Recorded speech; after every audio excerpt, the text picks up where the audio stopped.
joining us, I'm Lydia Colbita. And I'm John Gray. Firefighters have finished putting out the hot spots now at the Elijah Missionary Baptist Church in Albany after a fire overnight. They spent much of the day assessing the damage. National Grid crews also coming by today to cut out the gas lines. Fire department says that they received multiple calls about the fire. Around 11 o'clock last night, smoke and flames could be seen for miles. The bishop there said that the violence prevention advocate had been living inside the church with his cousin. He's now staying in a hotel tonight. He says he's very grateful for the support neighbors showed in the fire's immediate aftermath. People just came out of their houses from across town, and they were like, whatever we can do. So it feels good to know that all the help you've given others, now it comes back at you.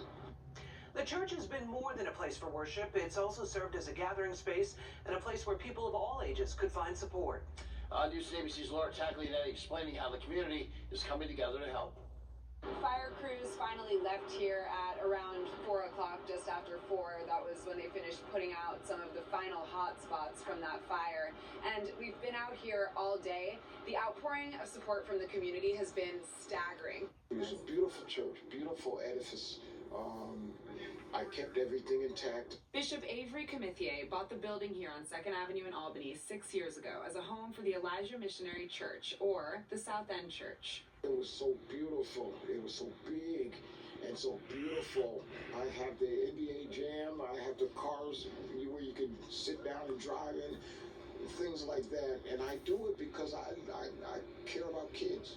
Today, the facade of the building here still stands, the stained glass windows shattered, and behind, a charred carcass of what once was a sanctuary for many in the community. When I first came to church here, I sat in the back of the church, against the wall in the corner. Particular Sunday morning, I stood up, because now I've got my mind made up that I want to be a part of this church. When you find a place that you love, it's great, and it's sad to see this.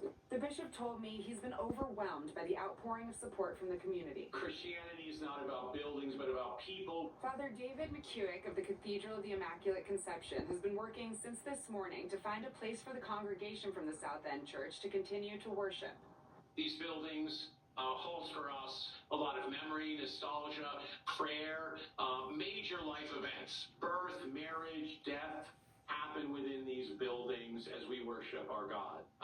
So it's more than just a building. It has to be very painful for him and his community.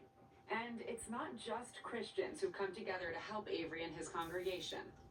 My community here at Congregation Beth Emeth, our hearts are broken with you, and our hearts are with you as you begin to heal. I know that we will stand alongside you in whatever way you need us to be there for.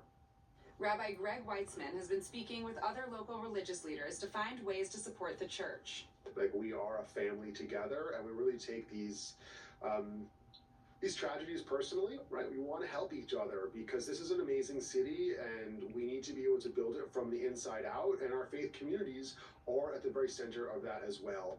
In Albany, Laura Taglianetti, News 10 ABC.